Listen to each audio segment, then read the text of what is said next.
Tu n'es pas encore abonné à la chaîne de W Live France? Alors ne t'inquiète pas, je t'invite à le faire dès maintenant et à lâcher ton plus gros pouce bleu, ton like pour le soutien. Bisous.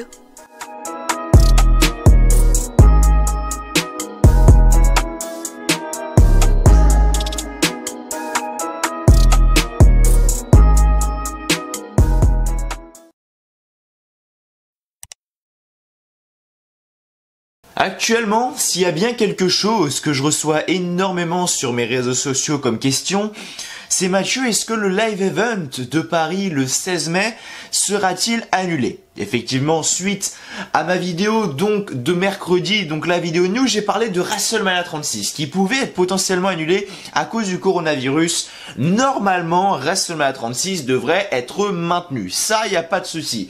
Et je reçois énormément de messages concernant le live event de Paris qui a lieu à la Corotel Arena comme chaque année.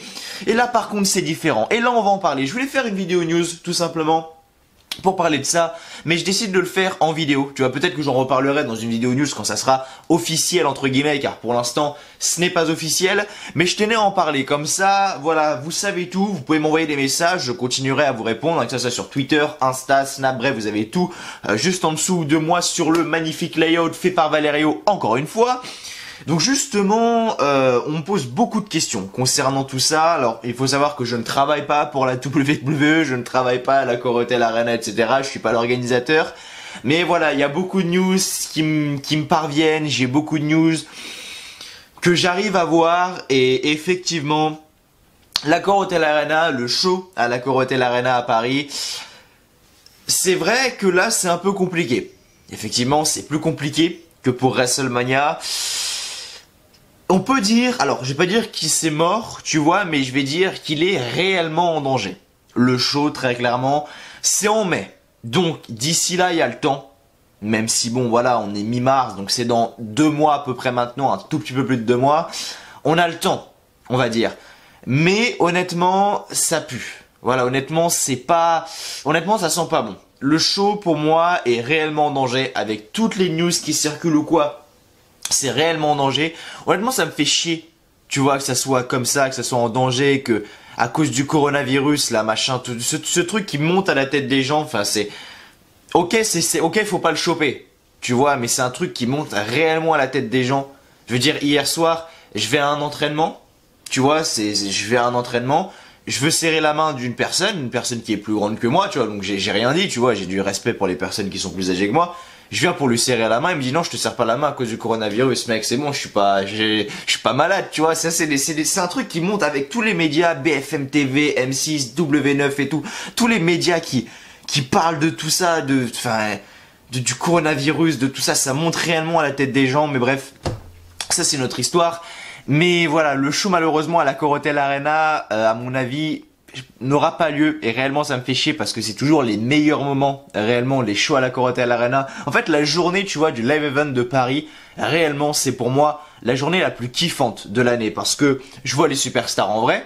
Parce je les vois toute l'année, on les voit toute l'année derrière un écran. Donc là, on a enfin l'occasion de les voir en vrai, donc c'est cool. Et moi, je parle personnellement, voilà, je suis youtubeur. À chaque fois que j'y vais, il y a énormément de monde qui vient me voir, il y a énormément de monde qui viennent me parler, qui viennent justement, ils viennent prendre des photos avec moi, voir les abonnés, discuter avec moi et tout. Et franchement, c'est des moments vraiment hyper sympas.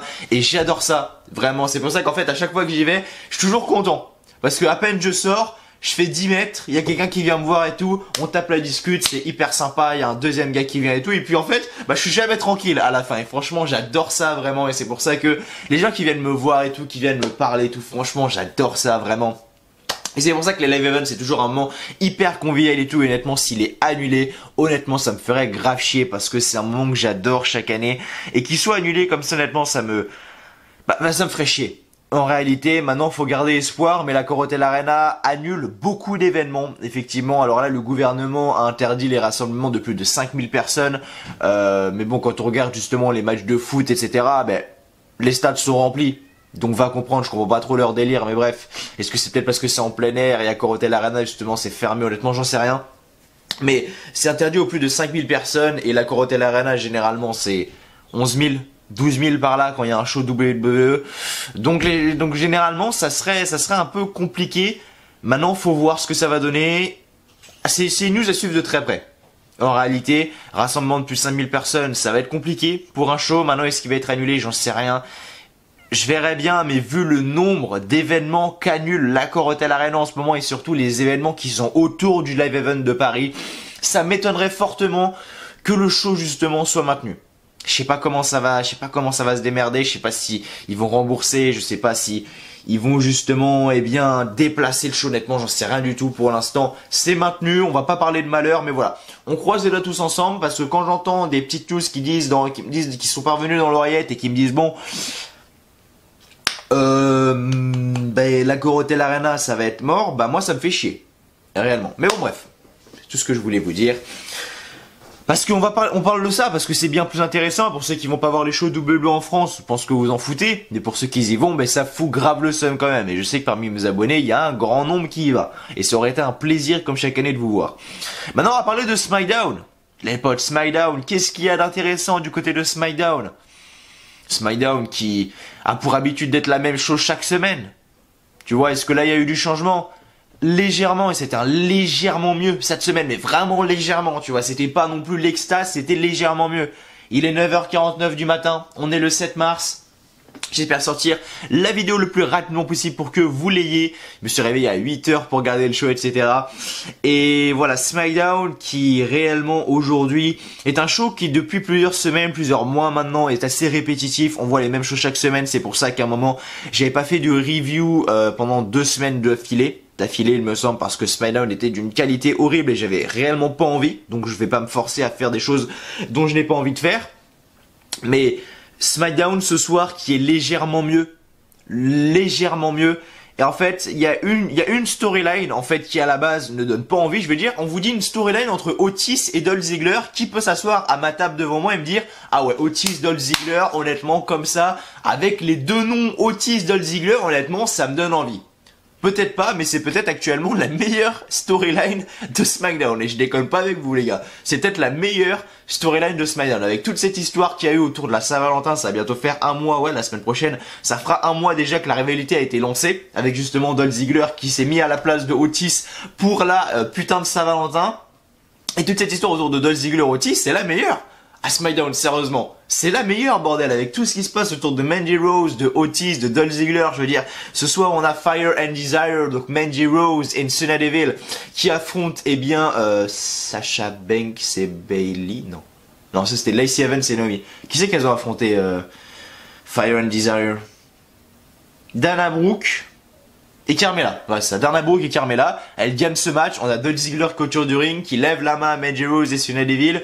Ensuite, dans le main event de ce soir, et là j'étais réellement à fond dedans. Je crois que j'ai jamais été autant à fond dans un gauntlet match. Autant je crachais dessus parce que ça me faisait chier qu'il y ait ce match-là et qu'on le voit direct avant Elimination Chamber. Mais alors c'était tellement bien fait que finalement, ça m'a pas plus dérangé que ça. En réalité, parce que réellement, j'ai vraiment aimé ce qui s'est passé. Parce que Heavy Machinery qui bat toutes les équipes, vraiment, mais alors toutes, et pas des équipes de merde. Je veux dire, ils enlèvent les Usos, ils enlèvent le Miz et Morrison, ils enlèvent le New Day. Bon, certes, ils battent la Autre Chose Party, bon ça, voilà, on va exclure, mais je veux dire, ils battent vraiment que des bonnes équipes, tu vois. Et qu'on voit qu'au dernier moment, et là je veux dire, mais Heavy Machinery, il y avait tout le monde qui était derrière eux. Je veux dire, Otis est sans doute l'un des mecs les plus divertissants actuellement du roster.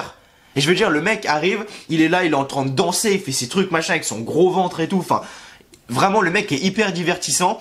Et là, il reste plus que Dolph Ziggler et Robert Roode, parce que justement, on a The Miz et Morrison qui se font prendre un roll-up par Tucker. Donc du coup, ils sont éliminés, ils prennent le seum, toujours dans leur rôle de heel, ils cassent la gueule de Otis et Tucker. Réellement, ils défoncent Tucker, ils balancent Otis à travers la barrière de sécurité, bref. Tout ça, et enfin on a Dolph Ziggler et Robert Roode qui arrivent. On a Heavy Machinery qui arrive petit à petit à reprendre du poil de la bête et à mettre en difficulté Robert Roode et Dolph Ziggler. Et ce qui se passe à la fin, c'est que Dolph Ziggler fait un super kick sur Otis, mais vraiment genre personne ne l'avait venir, clairement. Et il fait un super kick sur Otis, les mecs qui sont dans la même storyline avec Mandy Rose et tout, bref, super kick sur Otis, 1, 2, 3, victoire donc de Dolph Ziggler et de Robert Roode qui justement, du coup, sortiront en dernier de la chambre et que du coup auront du coup le plus gros avantage. Donc peut-être justement, Robert Roode et le Miz, non pas le Miz, Robert Roode et Dolph Ziggler, pardon, chambre par équipe de SmackDown, je sais pas. Mais en tout cas, à mon avis, on va avoir un spot ce week-end à Elimination Chamber avec Otis, Dolph Ziggler, Tucker et tout. Ça, c'est sûr. Réellement, ça, c'est sûr. Et j'ai envie de voir la chose. Parce que réellement, sur le papier, comme ça, Dolph Ziggler, Otis, ça donne pas réellement envie, tu vois. Mais quand tu vois tout ce qui se passe autour, franchement, c'est pourtant, et c'est triste à dire, hein. Mais une storyline comme ça, avec deux superstars comme ça, bon, Dolph Ziggler, c'est vraiment une superstar. Ancien champion du monde poids lourd, etc. Rien à dire. Otis, il sera avec Tucker d'NXT, donc ils ont pas montré grand chose. Je veux dire, ça donne pas réellement envie. Une storyline comme ça à deux noms, tu vois. Mais quand tu vois tout ce qui se passe, c'est réellement la meilleure storyline à SmackDown. Et ça fait peur avec toutes les superstars qu'ils ont. À SmackDown, ils ont Roman Reigns, ils ont le Finn, ils ont John Cena, ils ont John Morrison. Ils ont tellement de gros noms à SmackDown, et voir que la meilleure storyline c'est Otis, Dolph Ziggler, bah réellement ça fait chier. Mais c'est la meilleure storyline, donc tant mieux pour eux, et j'applaudis le travail que font Otis et Tucker, bien évidemment. Même si on a eu des petites choses sympathiques, ce soir on a eu la NWO, enfin il y avait que 3 superstars de la NWO. On avait justement Kevin Nash, Scott Hall et X-Pac. Kevin Nash qui a l'air réellement impressionnant. En vrai, je pense que Kevin Nash réellement il est vraiment impressionnant. Vraiment il est, je sais pas, il est hyper grand. Il est grave, je sais pas, il a l'air vraiment hyper impressionnant comme ça à la télé. Je sais pas ce qu'il donne en vrai, il y en a qui ont eu la chance de l'interviewer à la Paris Manga en 2018, il me semble, si je dis pas de conneries. Donc si vous y avez été et que vous avez pu le voir, n'hésitez pas à me dire s'il était justement impressionnant. Donc on a eu ça, on a eu justement 3 noms du Hall of Fame, enfin 3 superstars qui vont être intronisés au Hall of Fame, donc Batista, JBL et la NWO pardon, pour la deuxième fois, parce qu'Alex Abyss l'a dit ce soir. Donc voilà, Batista, on connaît, JBL on connaît également, et la NWO on connaît également. Malheureusement, moi la NWO tout, bah vous vous doutez bien que c'est pas mon époque. Voilà, NWO c'est triste à dire, mais j'ai jamais vu un match de leur part. Donc voilà, c'est triste à dire, mais c'est la vérité. En même temps, je suis un jeune fan, c'est normal, j'ai pas connu tout ça dans les années où justement la NWO était dans leur meilleure forme, si je veux dire ça comme ça. Voilà. Moi, c'est plus l'époque John Cena, l'époque Randy Orton, tout ça, c'est mon époque, tu vois. Et c'est l'époque de beaucoup de monde actuellement, je pense, parce qu'on a tous connu quasiment la WWE à 90% grâce à NT1. À la Catch Attack à NT1 le soir dans les années 2010-2011. La bonne époque où tout le monde s'échangeait les cartes de catch dans les écoles et tout. C'était, putain, c'était réellement la putain de bonne époque, putain. Et si un jour ça redevient comme ça serait magnifique. Il y a peu de chances que ça arrive, j'avoue, mais ça serait réellement magnifique. Bref, on a eu Sasha Banks et Bayley face à Lacey Evans et Naomi. Je crois que c'est la deuxième fois qu'on le voit. Je crois que la semaine dernière, on l'a déjà vu. Bref, je sais plus, je m'en fous. Mais en tout cas, voilà. On a eu Sheamus face à Apollo Crews. Bon, Sheamus qui gagne ses matchs, j'en ai pas grand chose à faire, réellement. Alors, Sheamus, c'est un peu la déception, tu vois, parce que Sheamus, il était revenu, je pensais que voilà, il allait revenir, il allait avoir un run pour, pas un championnat du monde, mais au moins un championnat mineur ou quoi, assez rapidement. Mais finalement, non. Finalement, non, il y a rien, c'est plat pour Sheamus, il y a rien de vraiment intéressant, je veux dire, voilà, c'est plat. Voilà, le mot c'est exactement ça, le mot c'est plat pour Sheamus. Je veux dire, je pensais qu'avec la promotion qu'ils avaient fait et tout, qu'il allait avoir un super retour et tout, mais finalement non, le mec a fait un Shorty G Apollo Crews. C'est les meilleures storylines qu'il a. Bon, après vous allez me dire, ça fait pas non plus 9 mois qu'il est arrivé, mais quand même, ça fait au moins depuis, ouais, facile, octobre-novembre qu'il est revenu Sheamus déjà. Je pense, hein. Donc voilà, faudrait peut-être un petit peu accélérer la machine, accélérer le mouvement pour Sheamus, je pense, mais bon, on verra bien ce que ça va donner, mais en tout cas, je suis assez déçu de son retour. On a eu justement, et bien comme j'ai dit, un tag team match entre Carmella et Dana Brooke. Carmella qui maintenant a des feux d'artifice. Bon, pas très utile pour une entrée comme Carmella, mais après, chacun ses bails, tu vois. Donc Carmella et Dana Brooke face à du coup Fire and Desire, donc Mandy Rose et Sonya Deville, accompagnée de Dolph Ziggler. Fire and Desire qui gagne ce match. On a eu ensuite un Firefly Funhouse, on va se l'écouter ensemble tout à l'heure. Firefly Funhouse, bon, voilà, The Fiend, clairement, j'en ai plus rien à foutre, mais on va se l'écouter quand même tout à l'heure, même si je m'en fous complètement, maintenant, pour être honnête avec vous. Mais voilà, ils ont fait un petit récapitulatif, une petite review du match entre John Cena et The Fiend, enfin, John Cena et Bray Wyatt, parce qu'à l'époque, pour ceux qui n'ont pas suivi, mais à WrestleMania 30, donc là c'est WrestleMania 36, donc 6 ans après, mais à WrestleMania 30 on a eu John Cena face à Bray Wyatt avec une victoire de John Cena. Oui, je crois que c'est ça, hein. Maintenant il y a tout cet engouement autour du film que je suis limite en train de douter.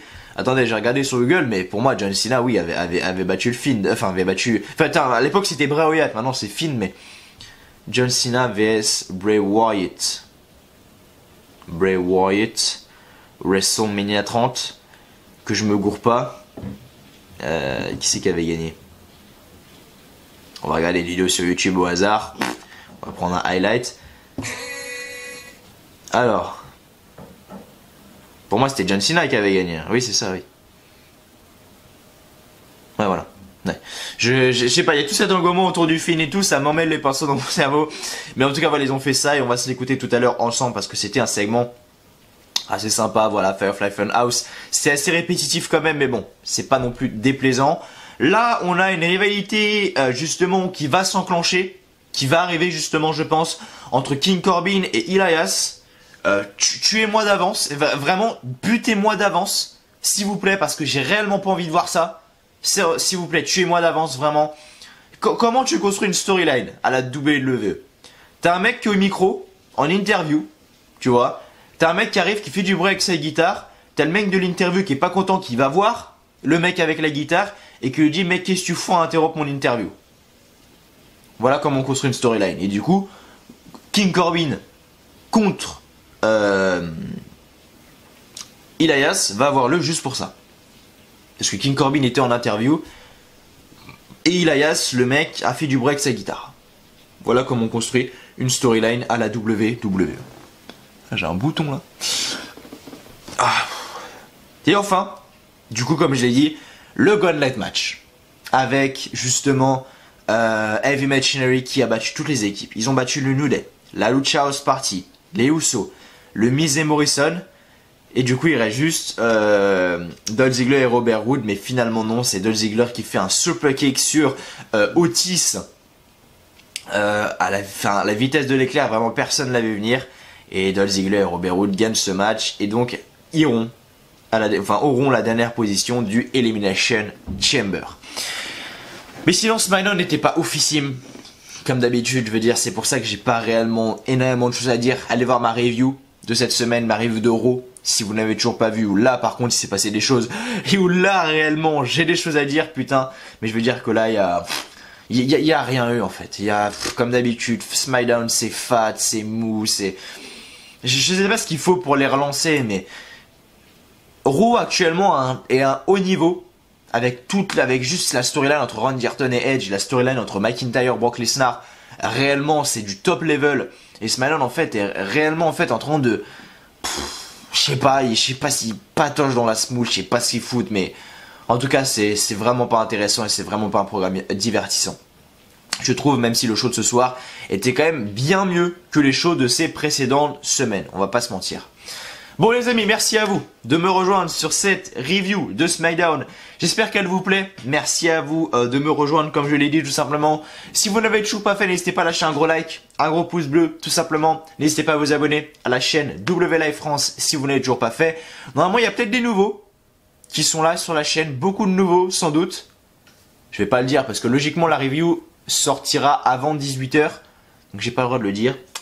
Je me tais. C'est surprise. Je vais pas vous dire où faut aller, etc. Non, c'est à vous de dénicher un petit peu les petits secrets, etc. Mais 18 h, fouillez bien YouTube et fouillez bien les autres chaînes YouTube Catch que moi. C'est un conseil que je peux vous donner. Bref. En tout cas, du coup, merci à vous de me rejoindre. N'hésitez pas à lâcher un gros like, comme je l'ai dit, de vous abonner à la chaîne, de mettre un petit commentaire en dessous de cette vidéo. Voilà, ça me ferait vraiment extrêmement plaisir. N'hésitez pas à souscrire à la chaîne également si vous le souhaitez. Voilà, tout simplement. Il y a tout qui est écrit sur l'écran. Tout simplement, et voilà, vous avez juste à suivre ce qu'il y a là et vous aurez l'honneur, l'immense honneur d'être dédicacé en vidéo et d'avoir votre prénom, enfin votre pseudo YouTube, etc. affiché à l'écran comme là actuellement. Donc voilà, n'hésitez pas à souscrire si vous le souhaitez. En aucun cas, je vous force, bien évidemment. Bref, du coup les potes, on va s'arrêter là et on va tout de suite partir donc pour les résultats de SmackDown. Je prépare le segment de la Firefly Funhouse, je reviens et on est parti tout de suite pour les résultats de SmackDown. Allez, c'est parti, let's go. Ok. Donc c'est bon, j'ai préparé le segment du Firefly Funhouse qu'on écoutera tout à l'heure. Donc du coup, alors, qu'est-ce qu'on a eu ce soir? Donc ce soir, on était en direct de Buffalo, New York, bien évidemment une ville connue aux États-Unis. Les commentateurs, comme d'habitude, étaient Michael Cole et Corey Graves. Alors du côté de Raw, ça change en ce moment pas mal, mais alors du côté de SmackDown, ça bouge pas. C'est Michael Cole, Corey Graves, ça c'est le duo d'enfer, tu vois. Bref, donc le show s'ouvre sur Alexa Bliss et Nikki Cross qui sont sur le ring pour le Moment of Bliss. Comme d'habitude, Alexa Bliss nous rappelle donc les intronisés dans la classe 2020 du Hall of Fame. Donc elle nous a précisé qu'il y aura donc Batista, JBL et donc la NWO, donc la NWO. Donc Bliss nous demande d'accueillir la NWO qui arrive sur le ring. Alexa Bliss les félicite et dit qu'ils seront les doubles Hall of Famers. Nikki Cross dit que la NWO est la meilleure équipe. Puis il va faire un selfie avec l'équipe. Alexa Bliss dit que X-Pac a été intronisé avec la DX et maintenant avec la NWO. Il a révolutionné le business. Bon là, malheureusement, voilà, Sami Zayn arrive avec Cesaro, Shinsuke Nakamura. D'habitude, je ne regarde jamais. Ça fait je sais pas combien de temps que cette storyline a lieu. Et j'ai toujours passé, mais bon là, il y avait la NWO. Donc j'étais un peu obligé de regarder, on va pas se mentir. Et donc Sami Zayn arrive avec Cesaro et Shinsuke Nakamura. Sami Zayn dit qu'on aimait tous la NWO. Et 1997 pardon, est une belle année. Mais il est temps d'arrêter de parler du passé et de parler du futur. Le futur est Sami Zayn, le futur est Cesaro et Shinsuke Nakamura.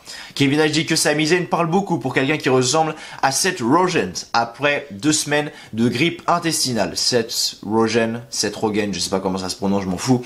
Après 2 semaines de grippe intestinale. Et Sami Zayn leur demande s'ils se croient drôles. Ils peuvent les arrêter en 2 secondes. La NWO se met en face de Sami Zayn. Nakamura et Cesaro, pardon. Donc les 3. Sami Zayn dit que s'il cherche à se battre, ça va pas arriver. Alors que le trio partait, Braun Strowman arrive et Cesaro court sur Strowman qui le met à terre. Pareil pour Nakamura. Zayn remonte sur le ring et la NWO est prêt à casser la gueule de Sami Zayn. Mais Sami Zayn se retrouve entre Strowman et la NWO et prend Alexa Bliss comme bouclier pour ne pas se faire frapper. Et donc du coup, Sami Zayn quitte le ring, en profite justement pour quitter le ring et Strowman dit qu'ils auront ses mains dimanche et ce sera tout sweet. Match tag team féminin ensuite entre Sasha Banks et Bayley face à Lacey Evans et Naomi. Victoire de Sasha Banks et de Bayley. À la fin du match, donc Naomi veut faire un moonsault sur Sasha Banks, mais Bayley l'empêche et Sasha Banks en profite pour faire un double knee drop pour la victoire par tombée. Donc victoire de Sasha Banks et de Bayley. Là également sur les réseaux sociaux, bon ça n'a rien à voir avec ça, mais là sur les réseaux sociaux également, on a Nia Jax qui justement je pense est prête à faire son retour bientôt, donc elle va revenir je pense dans peu de temps réellement. Donc ensuite du coup on a eu un match simple entre Sheamus et Apollo Crews avec une victoire de Sheamus qui fait son brogue kick, voilà rien d'intéressant et je m'en fous un petit peu. On a eu Carmella et Dana Brooke contre Fire and Desire, donc Mandy Rose et Sonya Deville, accompagné par Dolph Ziggler. Et donc à la fin du match, donc Mandy Rose entre sur le ring et fait un running knee sur Dana Brooke pour la victoire par tombée. Victoire donc de Fire and Desire. C'est l'heure du Firefly Funhouse, on va se l'écouter ensemble. C'est parti, let's go. Firefly Funhouse, baby. Please shine if you're a friend. Bon, Firefly Funhouse, c'est assez répétitif toutes les semaines. Mais bon, c'est pas déplaisant, on va dire. On va s'écouter, on va juste un petit peu baisser le son. Donc là, on est dans la pièce du Firefly Funhouse. Avec que des photos de John Cena. C'est-à-dire qu'avant, on avait Kane et tout ça, toutes les personnes qui l'avaient fait un Mandible Claw. Là, non, il n'y a plus personne. Why John Cena?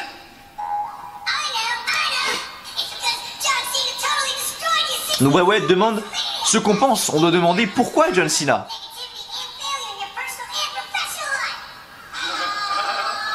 Et donc Ramblin' Rabbit, je crois que c'est comme ça qu'il s'appelle, oui. Il dit que c'est parce que c'est John Cena qui l'a détruit il y a 6 ans, à WrestleMania 30. Et donc là on revoit le match entre John Cena et Bray Wyatt. Alors j'ai pas fait attention à ce segment là. Donc on voit Bray Wyatt qui perd. Time can either hurt you or heal you. So I, Bray Wyatt, would like to officially say, John Cena, I thank you and I forgive you.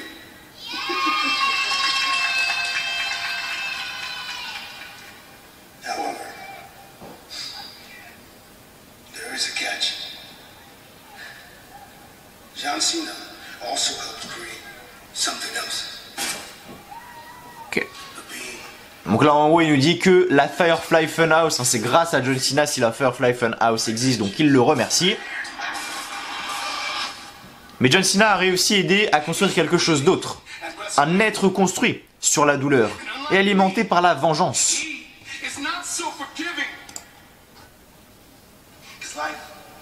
Life is a circle. And no matter what beast you make of yourself or how bright one side is, Et il dit que la vie est un cercle. the dark side comes again. But that's the beauty of a circle. Round and round we go. Let me in. Donc il dit que la vie est un cercle et peu importe la bête qu'on fait de nous-mêmes, le côté obscur revient. C'est la beauté d'un cercle. Et donc Firefly Funhouse se clôture là-dessus. Donc c'était pas un Firefly Funhouse de fou en réalité. Mais voilà, maintenant ce qui va être intéressant, c'est de voir, alors oui c'est pas de voir parce que ça sera ça. On aura donc le Fiend face à John Cena. Je pensais que justement pour un petit peu se souvenir ce qui s'est passé à la WrestleMania 30, on aurait juste Bray Wyatt face à John Cena, mais finalement non, on aura The Fiend face à John Cena, donc on verra bien ce que le match va donner tout simplement. Ensuite on a eu du coup dans les coulisses donc Kayla Braxton, donc comme je l'ai dit, elle est avec King Corbin, ça y est, pour une nouvelle storyline, attention ça rigole plus, Kayla Braxton est avec donc King Corbin. Corbin dit qu'il est ici pour parler de son plan pour WrestleMania. Elias commence à jouer de la guitare, Corbin va le voir, Elias dit que il a coupé sa voix, car c'était chiant, et Corbin dit que dit qu'il ne lui donnerait pas d'argent s'il était au coin de la rue. Voilà, c'est rien, c'est tout con, mais en tout cas, nouvelle rivalité, ça c'est sûr, et j'ai réellement pas envie de voir ça. Ensuite, donc juste avant le Gauntlet match, on a Heavy Machinery qui rejoint par Mandy Rose. Otis s'excuse pour la Saint-Valentin. Il a reçu un SMS disant qu'elle allait être en retard. Et Mandy Rose dit que c'est trop tard. Une femme n'apprécie pas de se faire poser à la pas comme ça. Et donc Mandy Rose part. Après, Heavy Machinery, ils arrivent 5 minutes après, ils sont chauds les mecs. Hein. T'as Otis qui est en train de danser et tout, donc voilà, voilà, ça l'a pas réellement atteint, on va dire, si je peux dire ça comme ça. Du coup, on a eu le Tag Team Gauntlet match. Du coup, l'équipe gagnante rentrera la dernière dans l'Elimination Chamber match. Donc en tout premier, on a Heavy Machinery face au New Day. Victoire de Heavy Machinery. On a Heavy Machinery ensuite face à la Lucha House Party. Victoire de Heavy Machinery. Ensuite, on a Heavy Machinery face aux Usos. Victoire de Heavy Machinery, mais alors là, c'est passé, mais les Usos, ils sont restés quoi, 30 secondes sur le ring. Ils se sont pris un roll-up, terminé. Alors que la Lucha House Party, ils ont eu... Oh, il y a eu du temps hein, quand même, hein. Lucha House Party, ils ont eu du temps. Par contre, les Usos, ils ont 30 secondes. Hein. Va comprendre l'histoire, toi. Ensuite, on a eu du coup le Miz et Morrison. Pareil, en quelques minutes, terminé. Roll-up, fin. Et du coup, enfin, après, ils sont attaqués à Heavy Machinery. Donc, du coup, ils étaient pas loin d'un très bon état. Clairement, Otis et Tucker. On a du coup Dolph Ziggler et Robert Roode qui arrivent. Et du coup, le match se déroule, etc. Les Heavy Machinery qui arrivent vraiment à reprendre du poil de la bête, à mettre justement Robert Roode et Dolph Ziggler en difficulté. Mais au moment où Otis est au bout de ses forces, il se prend un super kick vraiment de nulle part. 1, 2 et 3 victoires de Dolph Ziggler et Robert Roode qui entreront du coup en dernier. Donc dans la Chamber match. Donc on verra ce que ça va donner ce week-end. J'ai fait ma vidéo pronostic donc de Elimination Chamber jeudi. Si vous souhaitez aller la voir, n'hésitez pas, elle est dispo sur la chaîne. Du coup voilà les amis, c'était tout pour cette review de SmackDown. J'espère qu'elle vous aura plu. Encore une fois, s'il y a des choses qui vous ont plu, des choses qui ne vous ont pas plu, n'hésitez pas à me le faire savoir en commentaire. Voilà les amis, merci à tous ceux qui ont été là. J'allais dire merci à tous, mais oui merci à tous et merci à tous ceux qui ont été là. Donc voilà, du coup on se retrouve eh bien je pense lundi c'est sûr, pour la review donc de Elimination Chamber. D'ici là, portez-vous bien, je vous souhaite à tous une très bonne fin de journée. Du coup une très bonne fin de journée, un bon samedi, un bon dimanche demain. Voilà, je vous souhaite à tous une très très bonne journée, une très très bonne soirée, que du bonheur, que des bonnes choses comme d'habitude, et je vous dis à lundi sur la chaîne WLive France pour la review de Elimination Chamber. D'ici là, portez-vous bien, salut à tous encore une fois, merci à vous d'avoir été là.